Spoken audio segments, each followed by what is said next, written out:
പ്രമേഹവും മസിലുകളും തമ്മിലുള്ള ബന്ധത്തെ പറ്റിയാണ് നാം ഇന്ന് ഡിസ്കസ് ചെയ്യുന്നത്. പ്രമേഹ രോഗികൾക്ക് പൊതുവെ മസിൽ മാസ് കുറവായിരിക്കും എന്നാണ് പറയുന്നത്. പ്രമേഹത്തിൻ്റെ ദൈർഘ്യം കൂടുന്തോറും, ഒരു വ്യക്തിക്ക് പ്രായം കൂടുന്തോറും മസിൽ മാസ് കുറഞ്ഞു വരാനാണ് സാധ്യത. ഈ ഒരു അവസ്ഥയാണ് സാർക്കോപീനിയ എന്ന് പറയുന്നത്. പ്രായം മൂലം ഉണ്ടാകുന്ന പല പ്രശ്നങ്ങൾക്കും അടിസ്ഥാന കാരണം ഈ സാർക്കോപീനിയ എന്ന അവസ്ഥയാണ്. മറ്റൊരർത്ഥത്തിൽ പറഞ്ഞാൽ സാർക്കോപീനിയ അല്ലെങ്കിൽ മസിൽ ഡീഗ്രഡേഷൻ തടഞ്ഞ് അല്പം മസിൽ ഗ്രോത്ത് നമുക്ക് വരുത്തുവാൻ സാധിക്കുകയാണെങ്കിൽ പ്രായാധിക്യം മൂലമുണ്ടാകുന്ന പല പ്രശ്നങ്ങളും നമുക്ക് തടയുവാൻ സാധിക്കും. മസിൽ മാസ് ഉള്ളവർക്ക് പ്രമേഹ രോഗ സാധ്യത കുറയുന്നത് എങ്ങനെ? മസിൽസ് പ്രധാനമായും ഗ്ലൂക്കോസ് ആണ് അതിൻ്റെ പ്രവർത്തനത്തിന് വേണ്ട ഊർജമായി ഉപയോഗിക്കുന്നത്. കൂടുതൽ മസിൽ മാസ് ഉള്ളവർ ജോലി ചെയ്യുമ്പോഴും എക്സർസൈസ് ചെയ്യുമ്പോഴും ധാരാളം ഗ്ലൂക്കോസ് ബ്ലഡിൽ നിന്നും ആഗിരണം ചെയ്ത് ഊർജത്തിനായി വിനിയോഗിക്കുന്നു. അങ്ങനെയാണ് മസിൽ മാസ് കൂടുതലുള്ള വ്യക്തികൾക്ക് രക്തത്തിലെ പഞ്ചസാരയുടെ അളവ് കൂടാതെ നിലനിൽക്കുന്നത്. നാം പലപ്പോഴും കണ്ടിട്ടുള്ള ഒരു കാര്യം, ഒരു വ്യക്തി എക്സർസൈസ് തുടങ്ങിയാൽ പൊതുവെ ആഴ്ചകളോളോ മാസങ്ങളോളോ എടുക്കും ആ വ്യക്തിയുടെ ശരീരഭാരം കുറയുന്നതിന്. പക്ഷെ ശരീരഭാരം കുറയുന്നതിന് വളരെ മുൻപ് തന്നെ ആ വ്യക്തിയുടെ ഷുഗർ ലെവൽ ഇംപ്രൂവ് ചെയ്യും. ഇതെന്തുകൊണ്ടാണ് സംഭവിക്കുന്നത്? എക്സർസൈസ് തുടങ്ങി കുറച്ച് ദിവസങ്ങൾ കഴിയുമ്പോൾ തന്നെ ശരീരത്തിലെ ഫാറ്റ് മാസ് കുറഞ്ഞ് പകരം മസിൽ മാസ് ഇംപ്രൂവ് ചെയ്യുന്നു. മസിൽ മാസ് ഇംപ്രൂവ് ചെയ്യുന്നത് കൊണ്ടാണ് ശരീരഭാരം കുറയുന്നതിന് മുൻപ് തന്നെ ബ്ലഡ് ഷുഗർ ബെറ്ററായി കൺട്രോൾഡ് ആകുന്നത്. ഈ ഷുഗർ എന്നൊരു കോണ്ടെക്സ്റ്റിൽ നമ്മുടെ ശരീരത്തിൽ ഏതെല്ലാം മസിലുകളാണ് ഇമ്പോർട്ടൻ്റ് ആയിട്ടുള്ളത്? നമ്മുടെ ശരീരത്തിലെ വലിയ മസിൽസ് ആണ് കൂടുതൽ ഗ്ലൂക്കോസ് ഊർജത്തിനായി ഉപയോഗിക്കുന്നത്. അതുകൊണ്ട് നമ്മുടെ ശരീരത്തിലെ വലിയ മസിലുകളായ നമ്മുടെ മുട്ടിന് താഴെ വരുന്ന കാഫ് മസിൽസ്, തുടയുടെ മസിലുകൾ, ഇടുപ്പിലെ ഗ്ലൂട്ടിയസ് മസിൽ, പിന്നെ upper body muscles like pectoral muscles, deltoid, പിന്നെ കൈയുടെ മുൻപിലും പുറകിലും വരുന്ന ബൈസെപ്സ്, ട്രൈസെപ്സ്, ഫോറാം മസിൽസ്, പിന്നെ നമ്മുടെ നെഞ്ചിന്റെയും വയറിന്റെയും പുറകിൽ വരുന്ന ലാറ്റിസ്മസ് ഡോർസി തുടങ്ങിയ മസിലുകളാണ് ഷുഗർ എന്ന കോണ്ടെക്സ്റ്റിൽ ഏറ്റവും ഇമ്പോർട്ടൻ്റ് ആയി വരുന്നത്. ഇനി ഒരു വ്യക്തി തന്റെ മസിൽ മാസ് ഇംപ്രൂവ് ചെയ്യാൻ എന്തെല്ലാം കാര്യങ്ങൾ ചെയ്യണം? ഒന്ന്, ഓരോ മസിലിനും വേണ്ട സ്പെസിഫിക് എക്സസൈസ് കൃത്യമായി ചെയ്യണം. അതോടൊപ്പം ഒരു 40 വയസ്സ് കഴിയുമ്പോൾ എല്ലാവരിലും മസിൽ ഡീഗ്രഡേഷൻ സ്റ്റാർട്ട് ചെയ്യും. Muscles are mainly made up of protein. അതുകൊണ്ട് they should increase their protein consumption. എങ്കിൽ മാത്രമേ മസിൽ ഡീഗ്രഡേഷൻ നമുക്ക് തടയുവാൻ സാധിക്കുകയുള്ളൂ. ഇനി എന്തെല്ലാമാണ് ഓരോ മസിലിനും വേണ്ട സ്പെസിഫിക് എക്സസൈസ്?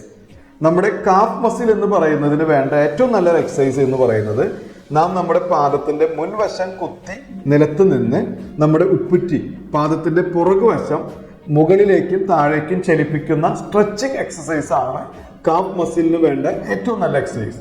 ഇനി നമ്മുടെ അപ്പർ ബോഡി മസിൽസ്, ഇതിന് വേണ്ട എക്സസൈസ് എന്ന് പറയുന്നത് ചെറിയ വെയിറ്റ് ലിഫ്റ്റിംഗ്, ഡംബൽസ്, പുഷപ്സ് തുടങ്ങിയവയാണ്. ഇതുകൊണ്ടാണ് ഇപ്പോൾ മിക്കവാറും ഡോക്ടർമാർ അരമണിക്കൂർ നടത്തം കഴിഞ്ഞതിന് ശേഷം ചെറിയ വെയിറ്റ് ലിഫ്റ്റിംഗ് രോഗികളോട് ചെയ്യാൻ നിർദ്ദേശിക്കുന്നത്. കാരണം നടത്തത്തിലും ഓട്ടത്തിലും നമുക്ക് ലോവർ ബോഡി മസിൽസിന് മാത്രമേ ശരിയായ എക്സസൈസ് ലഭിക്കുന്നുള്ളൂ. അപ്പർ ബോഡി മസിൽസും കൂടെ ശരിയായ എക്സസൈസ് ലഭിക്കുന്നു, അല്ലെങ്കിൽ upper body muscle mass improve ചെയ്യുന്നു. അത് ചെയ്താൽ ഷുഗർ കൺട്രോളിന് അത് വളരെ യൂസ്ഫുൾ ആണ്. അതുകൊണ്ടാണ് കുറച്ച് അപ്പർ ബോഡി എക്സസൈസും കൂടെ രോഗികളോട് ചെയ്യാനായി ഡോക്ടർമാർ നിർദ്ദേശിക്കുന്നത്. ഇനി how much protein you should consume to improve your muscle mass? ഒരു ദിവസം 1.2 to 1.4 gram per kilogram per day എന്ന അളവിൽ പ്രോട്ടീൻ കഴിച്ചാൽ മാത്രമേ നമുക്ക് മസിൽ ഡീഗ്രഡേഷൻ പ്രിവെന്റ് ചെയ്ത് മസിൽ ഗ്രോത്ത് എന്നൊരു സ്റ്റേജിലേക്ക് നമുക്ക് കടക്കുവാൻ സാധിക്കുകയുള്ളൂ. ഒരു 60 കിലോ വെയിറ്റ് ഉള്ള ഒരു വ്യക്തി ഏകദേശം 75 ഗ്രാം പ്രോട്ടീൻ എങ്കിലും ദിവസം കഴിച്ചാൽ മാത്രമേ നമുക്ക് മസിൽ ഗ്രോത്തിലേക്ക് വരികയുള്ളൂ.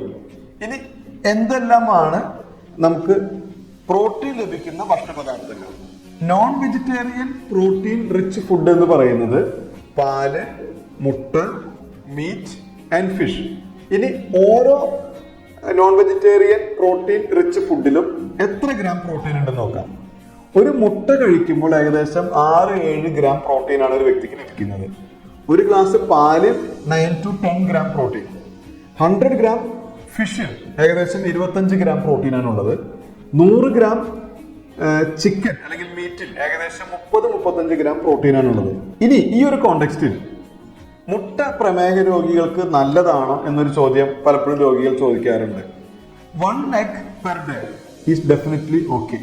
ഇനി ഒന്നിൽ കൂടുതൽ മുട്ട കഴിക്കുമ്പോൾ മുട്ടയുടെ മഞ്ഞക്കരുവിൽ പ്രധാനമായും കൊളസ്ട്രോൾ ആണുള്ളത്. അതുകൊണ്ട് അത്തരത്തിലുള്ള വ്യക്തികൾ അവരുടെ കൊളസ്ട്രോൾ കുറച്ചും കൂടെ ഫ്രീക്വന്റ് ആയിട്ട് ചെക്ക് ചെയ്യേണ്ടതും അവരുടെ ഡോക്ടറുടെ നിർദ്ദേശം ചോദിക്കേണ്ടതുമാണ്. ഇനി ഒരു വ്യക്തി ഒരു മുട്ട, ഒരു ഗ്ലാസ് പാല്, 100 ഗ്രാം ചിക്കൻ ദിവസം കഴിച്ചാൽ ഏകദേശം 45-50 ഗ്രാം പ്രോട്ടീൻ ആ വ്യക്തിക്ക് ദിവസവും ലഭിക്കും. ഏതെല്ലാമാണ് പ്രോട്ടീൻ റിച്ച് വെജിറ്റബിൾ ഡയറ്റ്? പ്രധാനമായും നട്ട്സ്, കശുവണ്ടി, കപ്പലണ്ടി, ബദാം, പൾസസ്, പയറ്, പരിപ്പ്, കടല, മുതിര, ഉഴുന്ന്, seeds, pumpkin seed, sprouted vegetables, ഇതൊക്കെയാണ് പ്രധാനമായും പ്രോട്ടീൻ റിച്ച് ആയിട്ടുള്ള വെജിറ്റബിൾ ഡയറ്റ് സോഴ്സ്. ഇനി അനിമൽ പ്രോട്ടീൻ ആണോ വെജിറ്റബിൾ പ്രോട്ടീൻ ആണോ, ഏതാണ് നല്ലത്? പൊതുവെ vegetable protein is considered to be superior than animal protein. കാരണം വെജിറ്റബിൾ പ്രോട്ടീനൊപ്പം ധാരാളം ഫൈബർ, മൾട്ടി വൈറ്റമിൻസ്, മിനറൽസ് തുടങ്ങിയവയെല്ലാം അടങ്ങിയിട്ടുണ്ട്. ഇതെല്ലാം പ്രമേഹ രോഗികൾക്കും ഏജ്ഡ് ആയിട്ടുള്ള വ്യക്തികൾക്കും വളരെ യൂസ്ഫുൾ ആണ്.